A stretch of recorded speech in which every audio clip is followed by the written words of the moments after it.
बता रही थी। ये आपके बुक में 120 पेज नंबर पर दिया हुआ मिल जाएगा। इस तालिका के अंतर्गत 4 कॉलम आपके बने हुए हैं।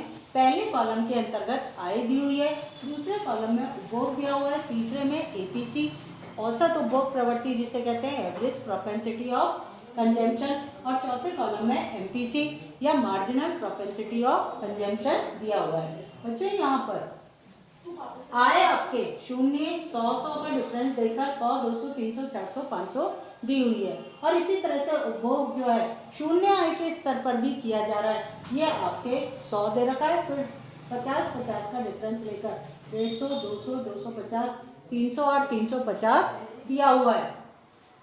औसत उपभोग प्रवृत्ति, इसका फॉर्मूला जो होता है C डिवाइडेड बाय होता है। क्या होता है?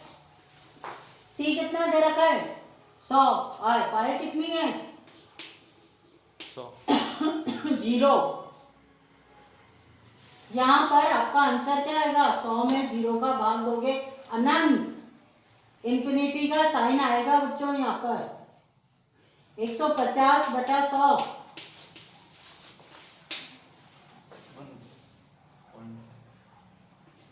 1.5, फिर 200 बटा 200 1, फिर आपके 250 बटा 300 5 के अंदर 6 का भाग दे लेना। इसी तरह से 300 बटा 400 और 350 बटा 500। ये आप अपनी एवरेज प्रोपेंसिटी को निकाल सकते हैं। बच्चों हम आगे बढ़ रहे हैं। एमपीसी, एमपीसी के अंतर्गत आपका सूत्र क्या होता है? Delta C divided delta Y. तो पहली वाली जो है वो तो माइनस के साइन से डिनोट हो गई। दूसरी वाली जो है डेल्टा सी उपभोग का परिवर्तन 50 और 100 का कितना है? 50, और इन दोनों का डिफरेंस आय का परिवर्तन 100.5 आ गई। यहाँ भी फिर 50, 150 और 200 का डिफरेंस डेल्टा सी कितना है? 50। ये हर बार 100, हर बार ये आपके 0.5 आएगी, 0.5 आएगी। ये आपकी एमपीसी हर बार 0.5 आएगी, जो 0 से तो अधिक है और 1 से कम होती है। बेटा हम आगे बढ़ते हैं यहाँ पर, और इसके अंतर्गत अब मैं आपको चित्र बता देती हूँ। चित्र के अंतर्गत आपने यहाँ पर OXR, जहाँ पर आपने आय का स्तर लेना है, OYR यहाँ पर आपकी उपभोग और साथ में आपके एपीसी और एमपीसी। यहाँ पर आप उपभोग ही लोगे और एपीसी और एमपीसी को आपको मैं बताऊंगी कैसे ज्ञात किया गया है। यहाँ पर बेटा अपनी जो आय रेखा है, ये आय रेखा 45 डिग्री की हम बनाते हैं। y = c + s होता है। ये 45 डिग्री की रेखा होती है, आपके 45 डिग्री की रेखा होती है। फिर इसके बाद हमारे द्वारा इस क्वेश्चन में ये जो हमारी स्वायत्त उपभोग दे रखा है शून्य आय के स्तर पर 100, शून्य आय के स्तर पर मान लो यहाँ पर आपके ये 100 उपभोग है। तो यहाँ से लेकर ये जो आपकी सी रेखा बनी है, ये A + B Y D का यूज है।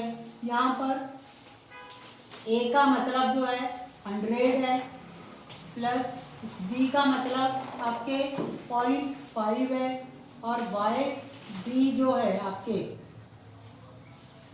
YD जो आपके है, जो भी आय का स्तर आपका रहेगा वो आपके यहाँ पर इसके अकॉर्डिंग चलेगा। देखो एक स्तर का जब y > c या उपभोग अधिक है, c का मान अधिक है और y जो है वो कम है, एक बिंदु पर y = c होती है, और उसके बाद जब आय का स्तर और भी अधिक बढ़ जाता है तो y > c हो जाती है।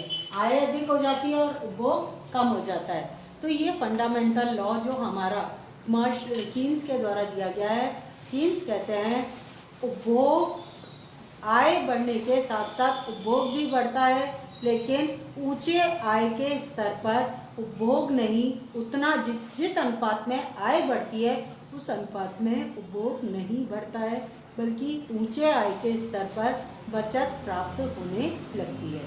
बेटा मैंने तुम लोगों को ये समझाने का प्रयास किया है। इस चित्र के अंतर्गत यहाँ से लेकर 0 से लेकर 100 तक जो शून्य आय का स्तर है, इस पर किया गया सारा उपभोग जो है आपका, ये स्वायत्त उपभोग कहलाता है, स्मॉल ए कहलाता है। ये जो ढाल आपको स्मॉल सी दिखाई दे रहा है आपको कंजम्पशन रेखा में या उपभोग रेखा के अंदर, ये सारा का सारा ढाल आपका स्मॉल बी का परिणाम है, और ये इन दोनों से मिलकर ही अपनी उपभोग फलन की रेखा बनी है।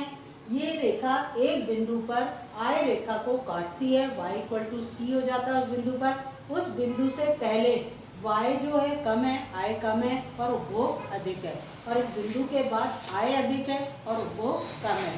तो ये स्थितियां जो है इनका अध्ययन आपके द्वारा किया गया है। उपभोग फलन का जो वक्र बनता है या उपभोग की जो रेखा बनती है समष्टि अर्थशास्त्र में, वो आपके धनात्मक ढाल लिए हुए होती है, मतलब कम आय के स्तर पर कम उपभोग किया जाता है, आय का स्तर बढ़ता जाता है अर्थव्यवस्था में तो उपभोग का स्तर भी बढ़ता है, लेकिन ऊंचे आय के स्तर पर आय इज ग्रेटर देन उपभोग हो जाता है।